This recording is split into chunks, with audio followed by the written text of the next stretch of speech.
Welcome back, guys. This is Kirk with DFS Bros, coming at you with our Week 8 picks. And here's Nick to do a quick recap on a very profitable Week 7. Week 7 was a fantastic week for us. Going into the Sunday night game, Kirk was profiting $40,000.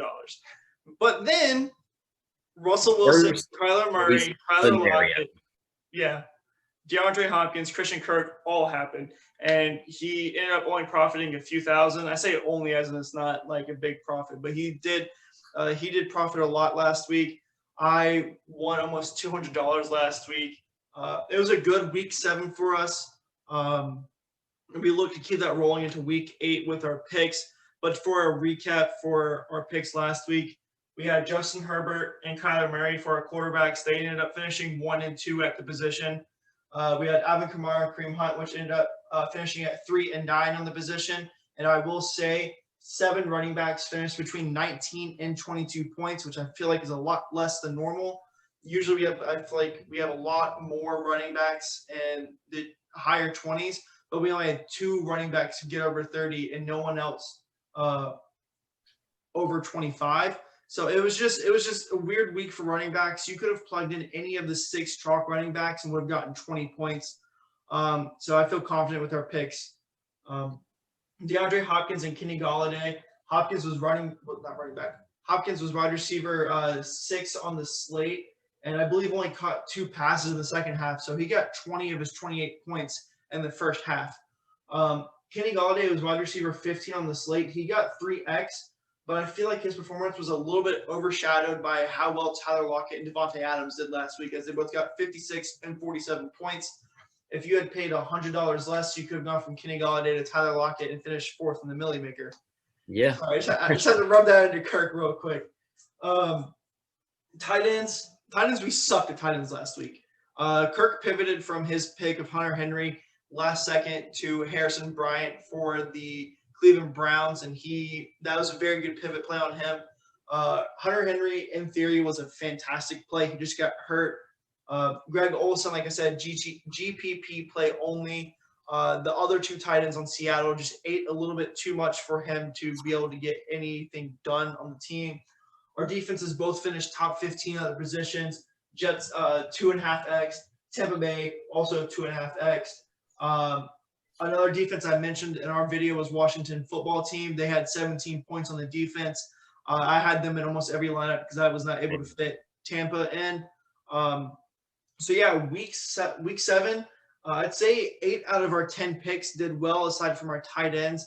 But tight end is just a position every week where it's just you throw a dart and whatever you pay for it, just you hope they get a touchdown. Usually the top tight end on the slate doesn't break 20 points. Sometimes the top tight end on the slate doesn't even break 15 points. So it's just a hard position to predict. With that being said, we're going to go ahead and get into our week 8 picks, and Kirk's going to lead us off with his quarterback. All right. So this week, you're going to want to check the weather a lot. That's something that a lot of people don't do. They kind of just see the little green matchup beside them and plug them in, see how they played the last couple of weeks. And, he scored 22 weeks in a row, plug them in. But you're really going to want to check the weather. If it's rainy, if it's windy, it's bad conditions for throwing. So you're going to want to attack the running game, especially against bad rush defenses. And great weather games and dome games, you're going to want to attack the passing. So we have a pretty good weather in it's in Cincy. The Tennessee Titans go against the Bengals.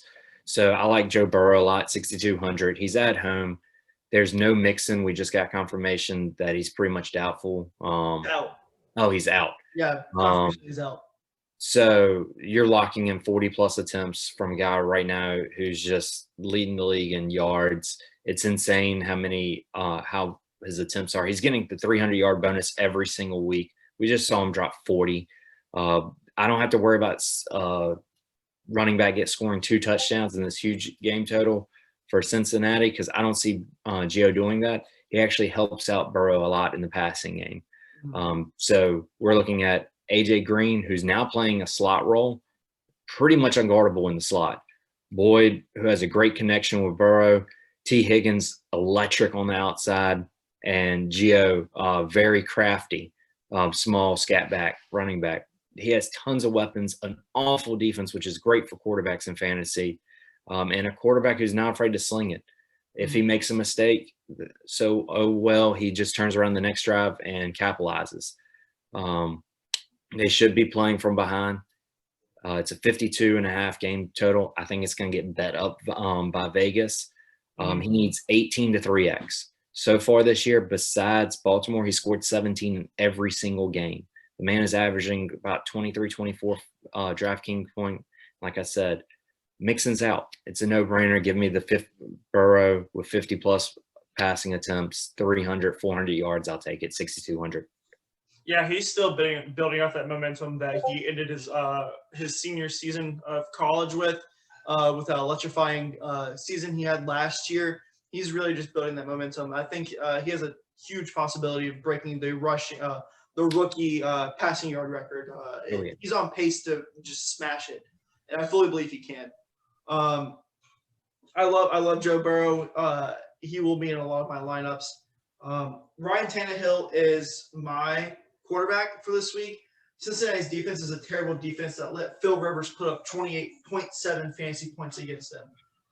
For those that don't know, right before the season start, Matthew Berry put out on a tweet that Phil Rivers has never had over a 30 fantasy point game in most conventional formats. And the Cincy defense let him almost put up 30. Ryan Tannehill has put up over 30 twice this season, and I believe that Ryan Tannehill can do that again this game. Kirk and I both love the Cincinnati-Tennessee game for fantasy this week. It's very rare we find a game that we both absolutely love the players in it. So I think this is a fantastic game to stack. I want, like I said last week with Arizona-Seattle, I want at least 2 players in every lineup from this game. And so now we're going to Kirk's running back unless he has anything to say about my quarterback. No, so we'll go on to running backs now. I really like Kareem Hunt. I was big on him last week. He kind of just gave us that pretty good performance. Touchdown really saved him. Yeah. He's not been involved in the passing game like I thought he was going to be. I thought we were going to see more of a Christian McCaffrey role to an extent, but it's been more of a fill-in just like Chubb. And even though he hasn't gotten that much workload, the 20-plus secured that you're going to get on the ground and in the air is well enough for his price tag at $6,900 at home. Like we talked about earlier, there's going to be huge games with wind and rain. There's projected 25 miles an hour wind, awful conditions for 2 awful quarterbacks. Both the quarterbacks do look like good fantasy options if there wasn't that weather going on. So I think there's going to be a lot of ground and pound this weekend. I like both sides of the ball. And this is a Raiders defense that has given up 30-plus to McCaffrey, 38 to Kamara, 34 to Rex Burkhead, and in the same game gave Michelle 19. Singletary scored 19, and then last week the Tampa Bay Bucks, Fournette had 15 and Ronald Jones had 10. So this is a team that's just funneling points to the running back. They can't tackle, they can't stop it. Awful defensive line, can't get after the quarterback. It's going to be a great day for Kareem Hunt and his owners. Yeah, I think a lot of people expecting Kareem Hunt to be involved in the passing games because we have this misconception of what he was doing in Kansas City, and we expect to see that again. But obviously, Cleveland's offense is not as good as Kansas City's. I believe he'll be involved in the passing game more this week than most weeks. As Kirk said, the wind will be terrible. They will have to dump it off to him a lot. I feel like, especially with Odell is out for the rest of the season, as most of you know by now, torn ACL. But no, I love Kareem Hunt this week. I have him in most lineups as well. My running back is from the same game. It's Josh Jacobs. Kirk and I, for 2 positions in a row, have players from the same game, and neither one of us are going to regret that, I don't think. I feel completely comfortable playing both Hunt and Jacobs in the same lineup as is completely affordable. Jacobs and Hunt should both have over 100 rushing yards and a touchdown. Plus, Hunt is involved in the pass game. Both players should be able to break 20 points, which would give them both a 3x value. Like Kirk said, this is a fantastic game for Josh Jacobs and Kareem Hunt. Weather should be terrible. should be solidified for a running game, especially since both of these offenses are already centered around it. It just exemplifies even more what they do. It's going to be an old school football game back from the 60s where they just rush the ball 30 times this game. Yeah, don't be afraid of the questionable tags on both of the players this week. I full confidence that both play and both get the full workload. Hopefully that it drives down ownership and helps us win a lot of money. Yeah, and to expand on the questionable tag, even if for whatever reason both these guys miss, I'm completely confident putting in their backups and paying up for wide receivers. This is how confident I am in the run games on both teams, whether it's starter or backup. So that being said, I'm going to let Kirk go ahead and tell us his wide receiver. All right, so my wide receiver got me 25 points last week. I'm going back to the well. His price tag did not go down. Did not go up any. He's $6,200 Keenan Allen. Keenan Allen, if you look at the ESPN rankings in PPR, a lot of the analysts have him down as 2 or 3. He's a consensus number 2 wide receiver, yet he's getting priced at wide receiver 14. It's insane.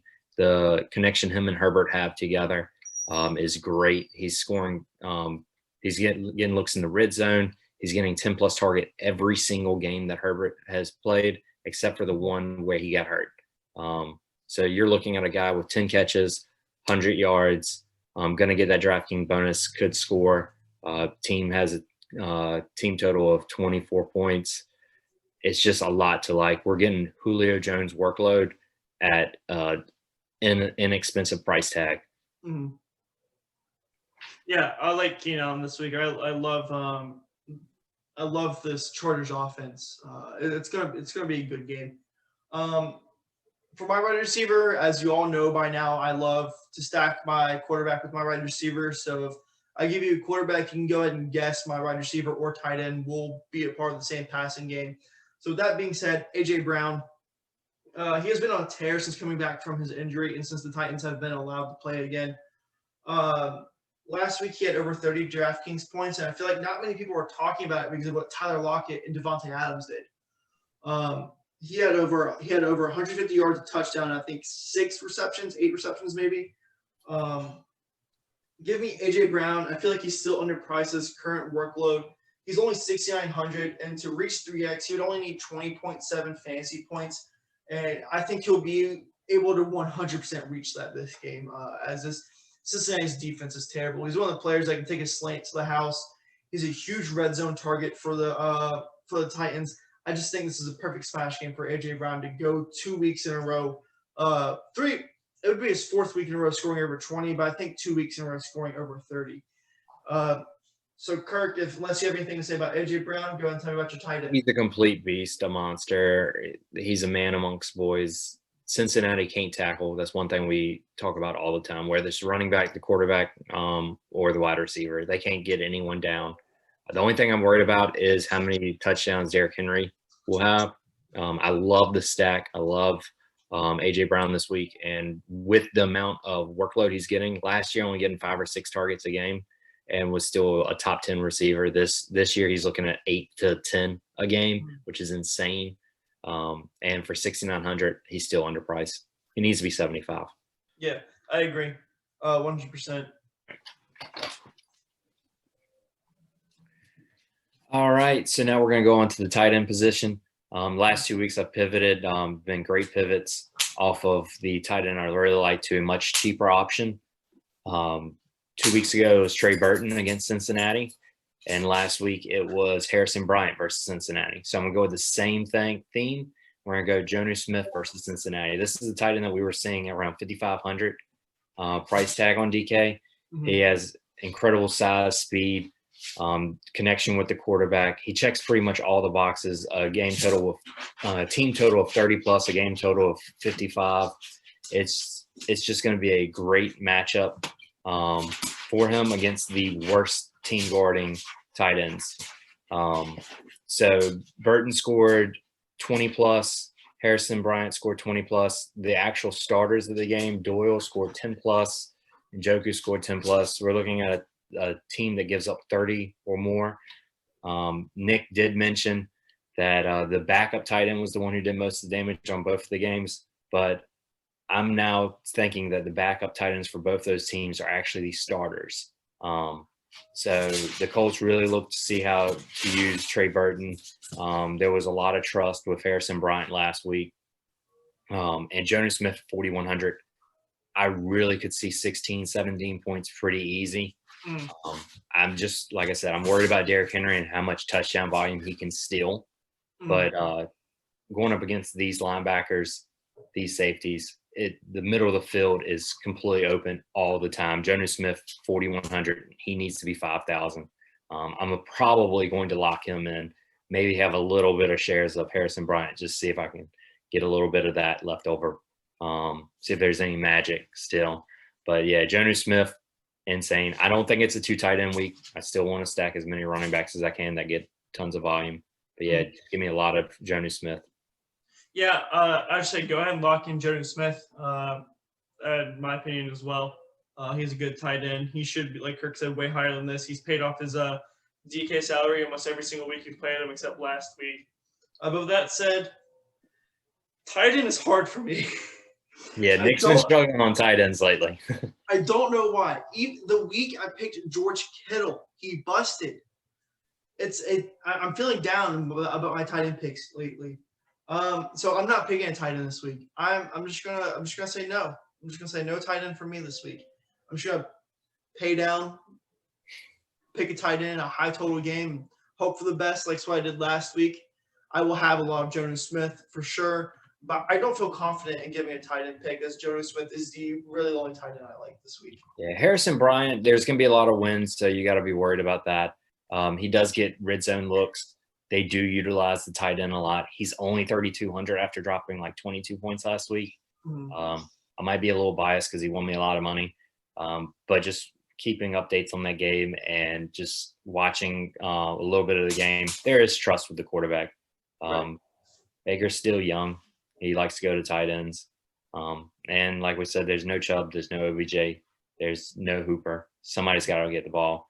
And Njoku might have made this staff mad. They utilized him last week. He got a touchdown, but we could be looking at a changing of the guards. So 3,200, I think he's a great value. Yeah, so Kirk just gave you 2 tight ends. I gave you none. So that's fine with me. If we can do that every week from now on, I'll be good. But I will say a tight end I probably also will look at if I can't fit in Jonas Smith. I'll probably pay down for Drew Sample. I like these tight ends in the high total games, especially if we have quarterbacks we like. We have Joe Burrow as one of our picks. He's a target for him. So I'll probably sprinkle him into a little bit. But Jonas Smith's going to be in most of my lineups. But we're going to go to defense now. All right. So I like getting defenses at home off of a bye. And that are rolling hot and that are cheap. So the Dolphins kind of check up all the boxes for me. They scored 12 points or more in 3 of their last 4. Like I said, coming off the bye, the team's going to be hyped. It's changing the guards again with Tua. I'm not sure if it's the best move, especially since the Patriots look vulnerable. The Bills' offense is struggling a little bit now that Allen's came down to earth. But, yeah, the Dolphins, hopefully they can muck up this game. The Rams are one of those teams that play down to their competition and play up to their competition. So I could see them playing down a little bit and this being a kind of grinded out, muggy game.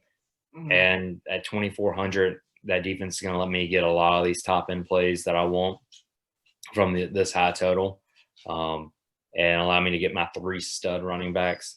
And worst case scenario, if they give me 5 points, I feel great. But they do have that 10, 12 point ceiling, especially that they've shown 3 of the last 4 weeks. Yeah, I like the Dolphins pick for sure. For defense, as you always know, I have like 3 or 4 that I like that if I can't afford the one I like the most, I just pay down to the next. So I'm going to give you about 3 defenses that I'm targeting this week instead of just one that I'm locking in. First one is obviously Kansas City, 4,500, highest priced defense of the total of the week. Obviously, if you can fit them in against this terrible Jets defense, then you pick them and plug them in. But if you can't, I'm dropping down 1,200 to the Bills defense. Cam Newton has proven that he is susceptible to interceptions, fumbles, mistakes, and a lot of things that the Bills defense is very good at capitalizing on. Without Julian Edelman for the next 2 weeks, so they might be without N'Keal Harry as well this game. And I think the wide receivers that they'd be starting this game have 0 career touchdowns, and none of them have over career 50 receptions or over career 1,000 yards. So it's very, very young and experienced wide receiver core that he'll be going out there with, and Cam Newton has to put on the back himself. And we have seen in the past when Cam puts things on his own back, he succumbs to pressure sometimes. I love Cam Newton. I'm a huge Cam Newton fan. I have been since he came into the NFL, but under pressure is just one thing he's not really good at sometimes.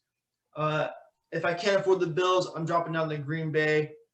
This Packers defense will be able to take advantage of this Minnesota offense. This Minnesota offense is kind of bad, one of the worst Minnesota teams we've seen in a long time. And then if I can't fit in Green Bay, I'll be joining Kirk with the Dolphins, joining him down at the bottom of the barrel with 2,000 price defenses. So the Chiefs, Bills, Packers, Dolphins, the 4 defenses I'll be targeting this week.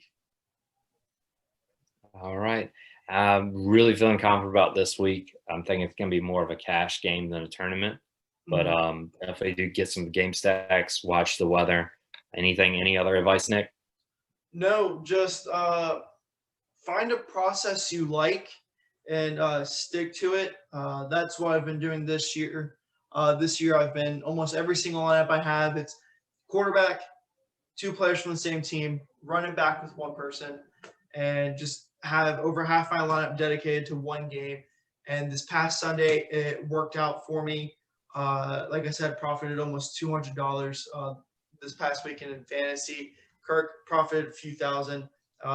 We looked pretty last week. We continue to hope to look pretty going to the Sundays. And just find your process and stick to it, because it's one of those things to where there's different formulas to win. And not all formulas are the correct one. Not all formulas are the wrong ones. It's just find the one you like the most and stick with it. And also, don't be afraid to learn. All right. I guess that will do it. Good luck in the weekend, guys. Yeah, y'all have a good one. Good luck.